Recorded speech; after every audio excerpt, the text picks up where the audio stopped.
Last week, I asked for questions that we could talk about in these episodes, and I got a whole bunch in response to that request. So for the next few episodes, I'd like to take some of those up, and in today's episode, we'll talk about two, a question about baptism and a question about the Bible.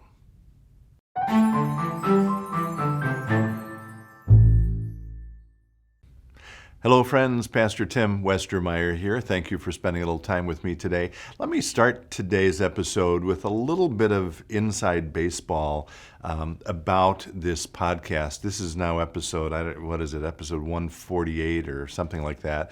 So we've been doing this for a year and a half, and very frequently after we tape the episodes, I will sit in this chair, and the videographer, editor, producer, also named Tim, confusingly, who sits on the other side of the camera, and I will end up having a conversation. He may have a question, or we'll explore something that was brought up in the episode. And very frequently, Tim, not me, the other Tim, has said, gosh, I wish we could capture this sort of spontaneity on our episodes. And I hope these come off as somewhat informal. They're not really scripted. I mean, I kind of have a sense of what I'm going to say. And so we have been brainstorming about whether or how we can figure out how to capture that more conversational thing. If you have ideas about that, by the way, as with all of these episodes, I would welcome them. Today's episode isn't sort of the answer to that, but we are going to be doing, for the next probably 3 episodes at least, more of a Q&A format. In the last week or so, I invited questions from viewers and listeners, and I got quite a few actually, way more than I can answer in a single episode. And so I know what those questions are. I've given some thought to them, but our hope is that maybe that creates a little more of that spontaneity and conversational tone that we've been talking about. And we're exploring maybe some other formats as well. And again, I would welcome your thoughts about that. And I want to be very clear about this. I would also continue to welcome your questions about issues of faith. I think it's really important that this platform truly is a conversation. And I would welcome, what are you thinking about? How are you responding to what I'm saying? What are the deep questions you have about faith that you'd like us to talk about? All of that would be fabulous. So please continue to stay in touch with me, and we'll try to address those in a future episode. So for today, though, 3 questions out of a number that came up, which I will try to say a little bit about. The first one has to do with baptism, appropriately. It's sort of our initiation rite into Christianity. We did a baptism yesterday. We've been doing a ton of baptisms here at St. Philip the Deacon recently. So here is the question. Thanks for asking for questions to be answered on the podcast. Here is my question. Why do we as Lutherans baptize infants and young children, while other Christian traditions baptize those who are old enough to make the decision to be baptized? It's a great question, and there's no doubt that Christians sort of fall into 2 camps on this, those who baptize infants and those who practice what they maybe would call believer's baptism for someone a little older. My strong hunch is that the majority of Christians over the centuries have actually practiced infant baptism, or certainly family baptism, where parents along with children would have been baptized. But there are certainly strands of Christianity where there's an emphasis again on making a decision for Christ or believer's baptism.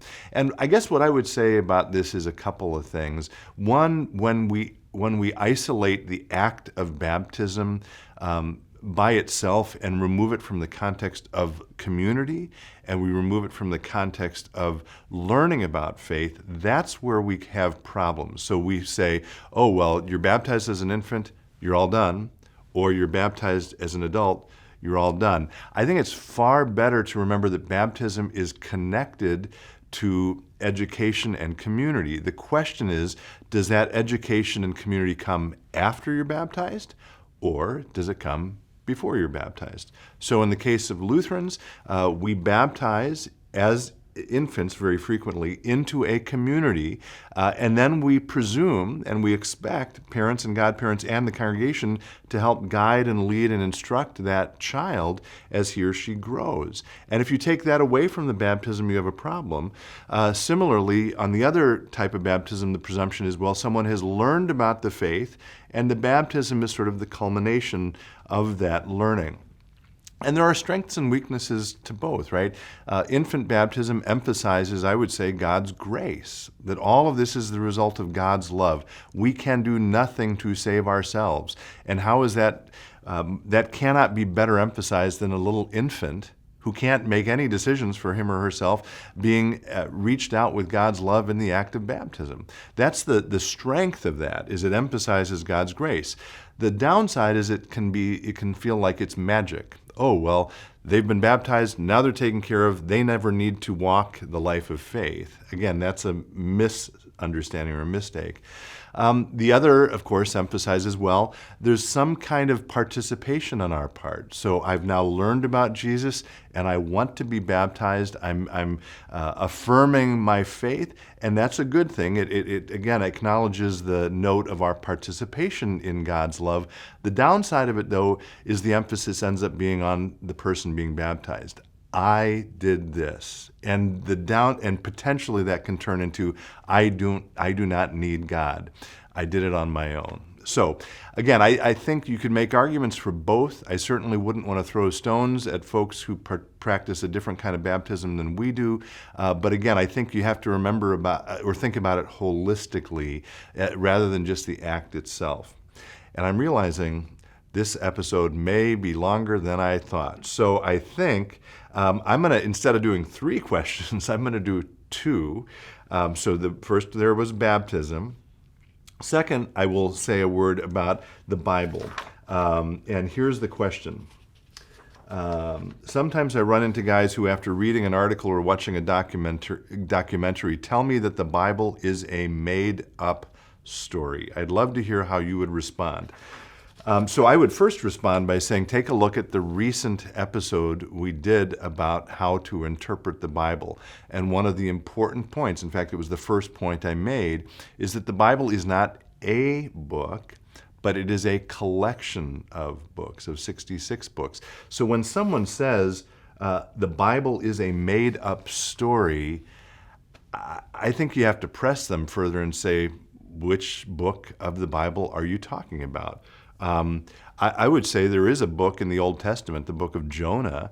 Not every Christian agrees with this, but plenty of very thoughtful, intelligent, faithful Christians would agree with this, that the book of Jonah is actually a kind of a comic book.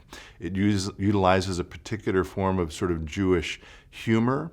It's not attempting to be history. That seems to be very clear in a lot of cues from the book itself. But that doesn't mean it doesn't convey truth, right? Just because it's quote-unquote made up doesn't mean it's not true. There are other parts of the Bible, I'll think of the Gospels, let's say, absolutely, I would argue, those are historical documents. They're attested to in all kinds of ways outside the Bible. In fact, one of the things I would lift up about this is manuscript evidence for the reliability of the New Testament. Other than the Bible, there are a lot of other ancient texts, of course. One of the best attested texts is Homer, the Iliad. That was written in 900 BC. The earliest copy is from 400 BC. That's 500 years separation between when it was written and the earliest copy. And there are about 650 copies of that, okay? Sorry, this is a little deep weeds. The New Testament, by comparison, was written in the 1st century. The earliest copy is in the 2nd century, less than, of the manuscript, I mean. That's less than 100 years, and there are more than 5,600 copies of that. And the accuracy between them is 99.5%.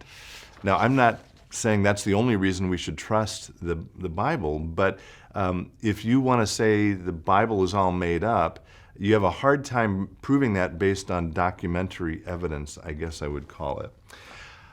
Okay, This has been a little bit of a different format than we typically do. I have no idea how long we just went. I hope it's not burdensomely long. I hope you found the answer to these couple questions helpful, and we'll take up some more in the next episode. In the meantime, be well, stay in touch, and God bless.